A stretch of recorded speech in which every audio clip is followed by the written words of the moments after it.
Добрый день, поважанае спадарства. Гаворыць і паказвае свабода. З вами празкі акцэнт. Я Юрый Дракахруст і мае калегі.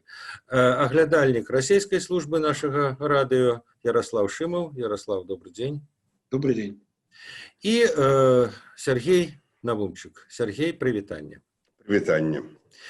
Тэма нашай сённяшняй гутаркі, пры якіх умовах Путін увядзе ў Беларусь Росгвардыю. Росгвардыю, ці што ён там у рэзерве назбіраў, там, магчыма, ОМОН, магчыма, і нейкія іншыя сілы. Але вядома, што ён у інтэрв'ю на мінулым тыдні сказаў, што на просьбу Александра Лукашэнкі вот он сфармаваў такі рэзерв. І калі сітуацыя, як ён сказаў, у Беларусі выйдзе з-пад кантролю, калі там пачнуцца пагромы, рабаванне банкаў, там яшчэ не ведаю што, вот тады ўжо як бы мы вступім в гульню. Вот калі казаць практычна, пры якім развіцці падзеяў, што павінна в Беларусі адбыцца і ці адбывацца, вот Путин як бы можа это зрабіць. Сергей, як вы мяркуеце? Калі прыгадваць слова Пуціна, дык фармальна ён пакінуў такі даволі шырокі дыяпазон магчымасцяў. Нават прыгадваў там, пакуль што ён сказаў, не перакульваюць аўтамабілі. Вот нават гэта. Звычайная, скажем, справа для кого-нибудь Парыжу, там ці Марселю, гэта элементарна. Канешне, я разумею, што да гэтага не мелася на ўвазе гэта в літаральным сэнсе, і нават, можа быць, не меліся на ўвазе нейкія беспарадкі, нават тое, што ён разумее пад беспарадкамі, вот тое, што, так сказаць, тыя выступы, масавыя выступы і сутыкненні, якія былі 9-12 жніўня. Хаця, наўрад ці тут правільная фраза сутыкнення, ўсё ж таки это быў напад сілавікоў на мірных дэманстрантаў.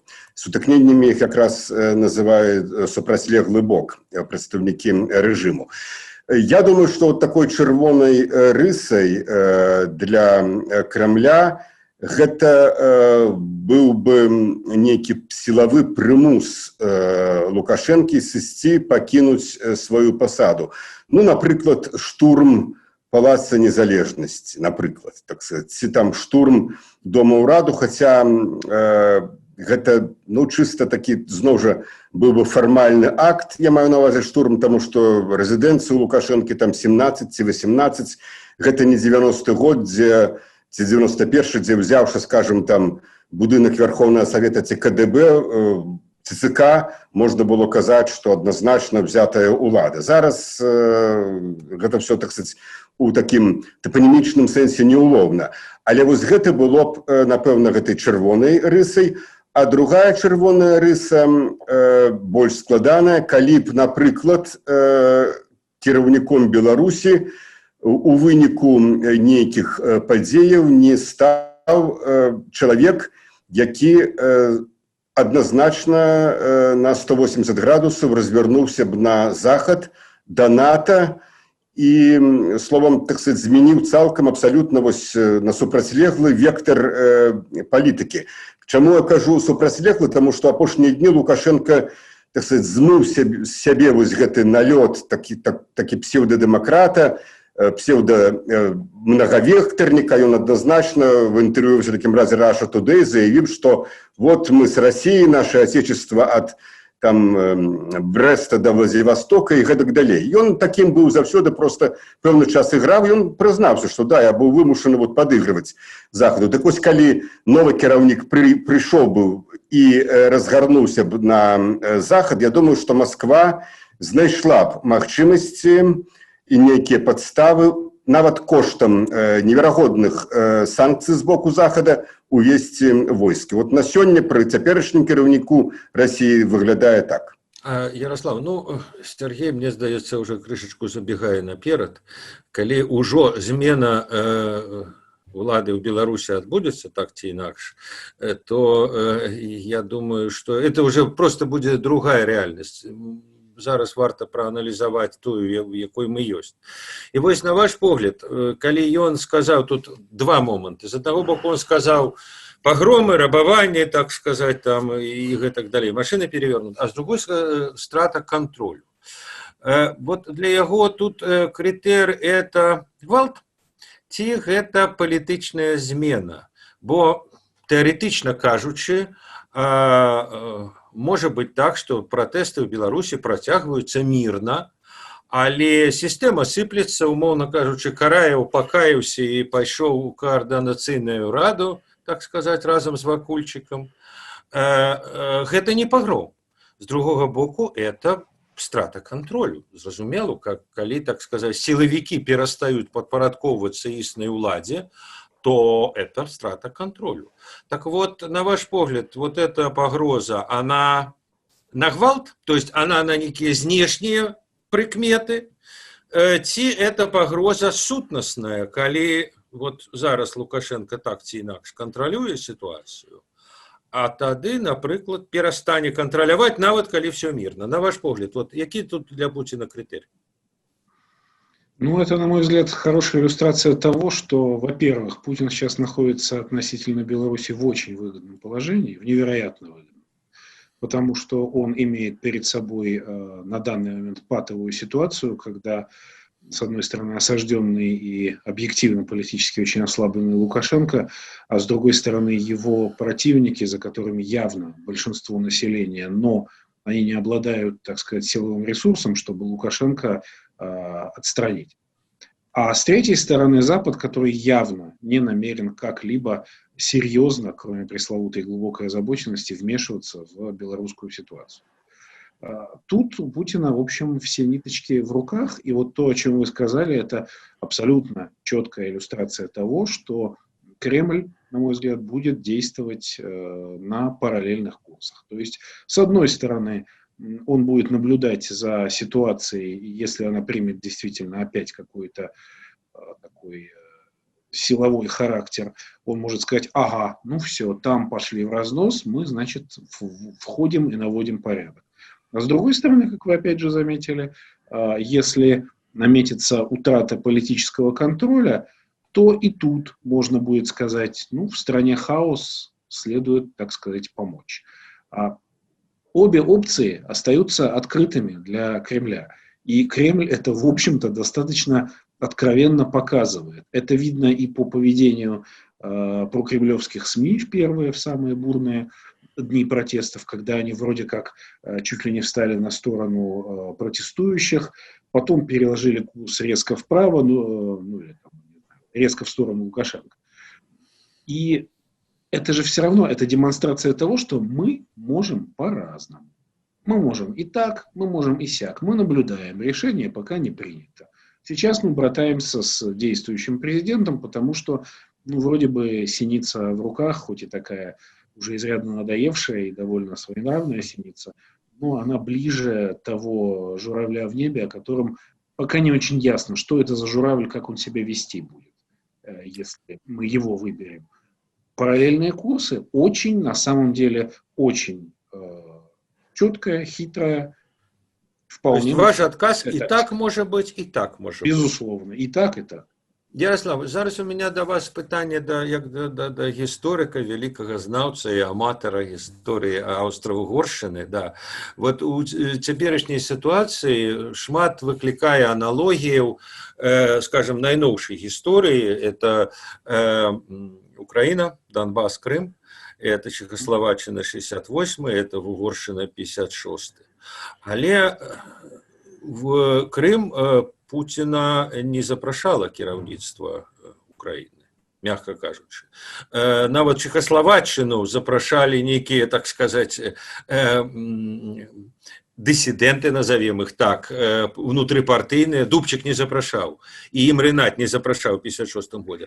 А вот такое адчуванне, что вот та модель, якую, принамсі, Путин выбудаваў в своем звороте, в своем интервью, это классика 19 стагоддзя. 1848 год, государь-император Аўстра-Угоршчыны, у его бунт, смутьяны, и он до брата Миколая, брата царя, так сказать, запрашае и интернациональную допомогу, и государь на подставе, уже российский государь на подставе Священного Союза посылая войски, давит бунт, войски вяртаюцца.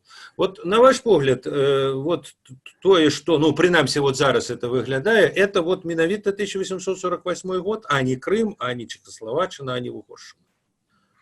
Да, вы все верно сформулировали, можно только согласиться по простой причине. Вот в этих более поздних случаях 20-го и начала 21 века, там, во-первых, все-таки в каждом из этих случаев был внутренний раскол.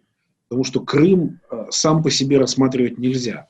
Аннексия Крыма – это часть общего кризиса в Украине, который тогда произошел, который привел к свержению Януковича, в итоге не только к аннексии Крыма, но и к войне в Донбассе.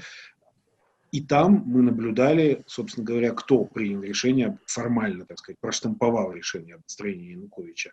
Большинство депутатов, действовавшие вполне легитимно на тот момент Верховной Рады. Кто там был среди лидеров, так сказать, выдвинувшихся политических Майдана, те фигуры, которые, собственно, в украинской политике долгие годы действовали, типа Яценюка, того же Порошенко, будущего президента, Кличко и так далее. Там был раскол элит. То же самое в Чехословакии. Нельзя все-таки говорить в 1968 году, что это были какие-то там товарищи Биляк, Индра, Капек, как их там еще называли. Это были видные товарищи, которые стояли на высоких трибунах. Так что это тоже был раскол. 1956 год был Имре Надь, а был Эрнё Герё и был Янош Кадр. Тоже видные партийные товарищи. В то время как здесь ситуация действительно не имеет ни идеологического, четкого какого-то контекста, если мы берем нынешнюю Белоруссию, применительно к действиям в России в отношении нее, ни наблюдается какого-то раскола вот внутреннего белорусских, так сказать, элит. Они достаточно, Лукашенко их, что называется, подобрал под себя. Поэтому действительно это чистой воды, очень архаичная и основанная на геополитике, которой так одержимы российские правящие слои многие годы, акция, которая напоминает то, как корпус Паскевича был послан Николаем I на помощь императору Францу Иосифу, или еще раньше, в 1823 году, когда режим реставрации во Франции помог консервативному, даже, я бы сказал, реакционному испанскому королю Фердинанду VII удержаться на троне против либеральных, так сказать, мятежников. Это вот действительно такое братство государей, но при том, что легитимность нынешних, в кавычках взятых государей, она не та, которая была в XIX веке. Там все оправдывалось тем, что они милостью Божией правят. А эти вроде как народом избраны, но, как мы видим, к народному волеизъявлению относятся весьма опосредованно. Да. Сергей, а вот як вы лічыце, калі вот сапраўды размовы ідзе вот менавіта о такой, так сказать, экзекуцыі прыйшлі і сышлі, як корпус Пашкевіча, якой будзе рэакцыя захаду? Ну вот уже вядома, што намеснік дзяржсакратара прыязджаў калі ў Москву, то ён ужо папярэдзіў Расію, што калі вы влезеце в Беларусь, то мало вам не подастся. Но Россия уже, в принципе, и так мало не подаецца. Вось. Але, тем не менш, вот, ці можа в этой ситуации быть, ну, скажем так, пачнем з гэтага, вайсковае, як бы, супрацьдзеянне. Вот Лукашенко весь час скажет, да, вот, бразгуют зброю, прилетели самолеты, ужас, так сказать. Ну, а вот реально-то могут яны как-то, ну, зрабіць хотя бы пэўную демонстрацию. Калі, ну, вот, я разумею, это thinking about unthinkable, не дай бог про это думать, але тем не менш. Вот выходит Росгвардия, и что будет на меже по той бок, где там эти F-16 стоят, крылами машут. И что далее они будут робіць? Ну, я пагаджуся з Ярославом, які ужыў гэтую фразу «глыбокая занепакоенасць». Правда, вот сапраўды мы зараз днямі бачылі, в всякім разе паводле інфармацыі Reuters, што намеснік дзяржсакратара сказаў калегу свайму Лаврову, што, так сказаць, будуць вельмі сапсаваныя адносіны паміж Амерыкай і Расіяй, калі адбудзецца такое ўмяшанне. Прычым, што цікава, што тут не агаворана, гэта будзе па просьбе Лукашэнкі ці без просьбы Лукашэнкі. Просто вот увод, так сказать, неких силовых подразделений. Ну и той же Reuters посылается на крыніцы в Держдепе США, что могут быть применены санкции. Раней таких заяв з американского боку вось, менавіта ў дачыненні да России, хотя Америка разумела, что контролюе Кремль Лукашенко той ці іншай ступені, эканамічна, палітычна, все гэтыя гады, нават дзесяцігоддзі, но раней таких заяв не было. Адказваючы, Юра, на ваше пытанне, я тут думаю, что мы побачым прыблізна тое, што бачылі і падчас украінскага крызіса. Я разумею, што мой адказ вельмі, так сказать, расчаруе тую частку беларускага грамадства, якая спадзяецца на нейкае, ну, больш адэкватнае ўмяшанне Захаду. Прычым на юрыдычных падставах, на падставе, скажем, того ж самага Будапештскага мемарандуму, калі за вывод ядернай зброі те ж самыя Злучаныя Штаты ці Великабрытанія, ну, між іншым і Расія гарантавалі абарону суверэнітэту. Але я думаю, што ніякія ніякія танкавыя там калоны, карпусы з боку там Польшы, Літвы, я маю на ўвазе краінаў НАТО, у Беларусь не рушыць. Вось ніякага ваеннага ўмяшання тут не будзе, бо абсолютно ясно, і тут справа не ў Беларусі, што любое такое сутыкненне, нават калі это будзе не расійская рэгулярная армія, скажем, там Росгвардія ці сілы паліцыі, ці нейкія асабістыя, так сказать, групы, якія існуюць у сістэме Міністэрства абароны, значит, ну, паліцейскага характару, не вайсковага. Любое такое сутыкненне ці ў Беларусі, ці ў Літве, ці ў Латвіі, яно просто прывядзе да шырокамаштабнага ваеннага крызісу, папросту гаворачы, вайны. Іншая справа, што і напэўна гэта адбудзецца, і напэўна гэта ў Маскве разумеюць, што з боку Захаду, з боку ЗША, то дакладна будуць такія маштабныя санкцыі, якія, магчыма, не прымяняліся нават у дачыненні да Расіі пасля Крыму і Донбаса. У якой ступені Путін готовы пайсці на такія санкцыі, прыцярпець іх? Я вот думаю, што готовы. Я вот думаю, што готовы, таму што там таксама ў Расіі все схоплена, ён правёў гэты так званы рэферэндум, ён застаецца яшчэ на абсалютна, так сказать, у межах нашага жыцця невызначаны тэрмін, ну а нейкія пратэсты там з-за таго, што, як это кажуць, бомбіць будуць Воронеж, не ў літаральным сэнсе, а эканамічна, так сказать, будзе менш сацыялкі, горш будзе медыцына, менш заробкаў і так далей. Ну, боже мой, пасля вайны не то людзі выцерпелі. Ярослава, які ваш адказ на этот? Ну, як бы мовіць, тактыка Пуціна, яна сапраўды такая, я припадачны. Як, дарэчы, Александр Лукашенко таксама. Изображать из себя психа – это часам вельмі рацыянальныя паводзіны. А насамрэч, вот, як мне здаецца, Путін не той чалавек, які, прынамсі, вельмі часта гаворыць словы любой цаной. Ён не на все, не за любую цену готовы. Так вот, на ваш погляд, все-таки якая реакция на Заходу, причем на двух вариантах. Один вариант – это вот сапраўды такая экзекуция а-ля рейд Паскевича, мы пришли, подавили бунт и ушли. И другой вариант, мы пришли и так затрымались, а там уже мяжа, а там уже Сувалский коридор, а там уже сверху Литва. И это уже пытание не белорусов, не бяспеки белорусов, про яких можно сказать, ну что ж, ну они и так там в зоне вот, российской, а вот Польша и Балтия покуль не. И это уже возникают пытания бяспеки всего континента. Так вот, на ваш взгляд, как бы, вот, какие реакции Заходу в этих ситуациях могут быть, и на какие из них Путин все-таки как бы, ну, отреагует?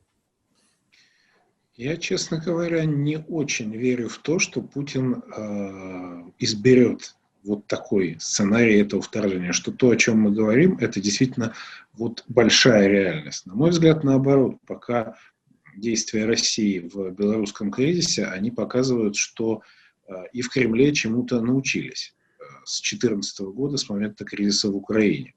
Потому что действия эти куда более сдержаны. Нету той нервозности и той истерики, которая была характерна для реакции на украинские события.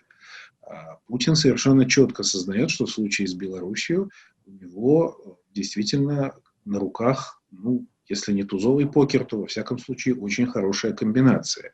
И силовые варианты здесь настолько крайняя опция, что я не хочу забегать сильно вперед. Вы правильно сказали в ходе нашего разговора, что если власть в Беларуси сменится, например, каким-то образом, это будет другая реальность. Пока Лукашенко остается у власти. Что с ним делать, во многом определит как раз решение Кремля. В том смысле, что очень интересно будет понаблюдать за этой объявленной встречей Лукашенко и Путина через 2 недели. Как оттуда опции, варианты все открыты. Но я не вижу необходимости на данный момент для России принимать решение «Ура, вперед, марш», так сказать, на спасение братской страны. Як кажуть шахматисты, ведаеце, пагроза мацней за выкананне часам. Да, так угроза уже сделана. То, что вот у меня пистолет в кармане, Путин сказал. На данный момент, мне кажется, этого вполне достаточно. А что касается реакции Запада на любое российское вмешательство, силовое или там еще какое-то более, так сказать, резкое, нежели оно имеет место быть сейчас, да, я с Сергеем соглашусь, наверное, могут быть какие-то более жесткие санкции, но, слушайте, очень много говорили, например, в разные моменты обострения украинского кризиса про такую вещь, как вырубить России SWIFT, банковскую систему. Вот это был бы серьезный, да, конечно, удар. Я не очень уверен, понимаете, белорусский кризис пришелся на период, когда Соединенные Штаты, в общем, более склонны, с западной стороны наиболее склонная все-таки к решительным действиям держава, переживают неприятный внутренний момент. Во-первых, социально-политический кризис совершенно откровенный, а во-вторых, канун президентских выборов, которые обещают быть очень острыми. Поэтому, говоря честно, Беларусь там сейчас не в первых пунктах повестки дня явно.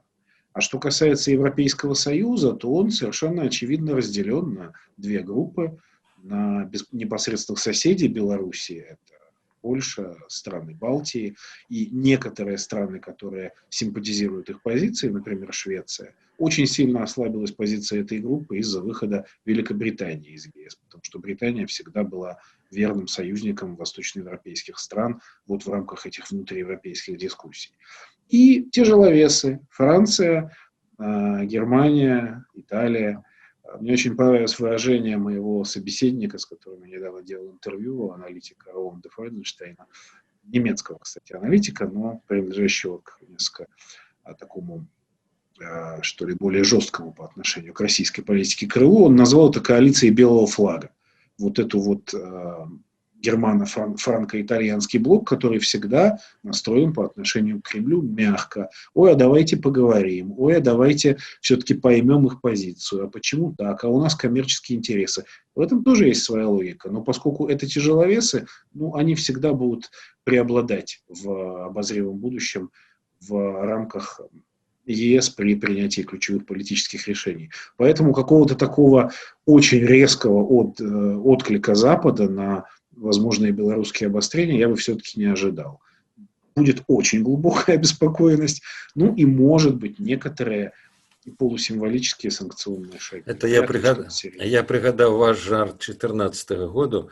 Тогочасны президент Оланд Франции напярэдадні анексії звярнуўся до Путина и сфармуляваў так, что гаспадар президент, я прошу вас прадухіліць долучение Крыму до России. И вы тогда пожартовали, а Путин, видать, отказал: пробачьте, я не смог. Тут ведь еще в чем дело, если вспоминать 2014 год, резкое ужесточение позиции Запада и дополнительные санкции произошли когда? Когда прилетел «Черный лебедь», когда был сбит этот частный самолет малайзийских авиалиний. Вот если бы это за громадянами заходних краин. С гражданами Нидерландов, в первую очередь, Канады, ну и других стран, да, не причастных совершенно к конфликту на востоке Украины. Вот если бы этот рейс MH17 благополучно долетел, я не уверен, что мы бы жили в той реальности отношений между Европой и Россией, в которой мы живем уже 6 лет. Она была бы помягче для Москвы, безусловно.